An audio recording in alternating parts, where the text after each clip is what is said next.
இந்த நாளினுடைய கர்த்தருடைய வார்த்தை ஓசியா தீர்க்க தரிசன புத்தகம் 14வது அதிகாரம் அதனுடைய 9வது வசனத்தினுடைய 2வது பகுதி.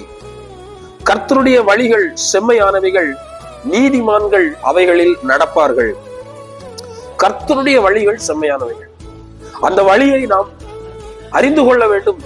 அந்த வழியில் நாம் நடக்க வேண்டும். அந்த வழியில் யார் நடப்பார்கள் என்றால் நீதிமான்கள் அந்த வழியில் நடப்பார்கள் என்று வேதம் சொல்லுகிறது. நாம் நீதிமான்களாக அவருடைய இரத்தத்தால் கழுவப்பட்டு அவரால் மீட்கப்பட்டு அவருடைய உயிர்த்தெழுதல் நிமித்தம் நீதிமான்கள் ஆக்கப்பட்டிருக்கிறோம் என்று வேதம் சொல்லுகிறது. அப்ப நாம் நீதிமான்கள் என்றால் அவர் நமக்கு முன்பதாக வைத்திருக்கிற அந்த செவ்வையான வழியிலே நாம் நடக்க வேண்டும் என்று வேதம் நமக்கு போதிக்கிறது. எனவே கர்த்தருடைய வழிகள் செவ்வையானவைகள். நீதிமான்களாகிய நாம் அந்த வழியில் நடப்போம். கர்த்தர் இந்த வார்த்தைகளினால் நம்மை ஆசீர்வதிப்பாராக. ஆமென்.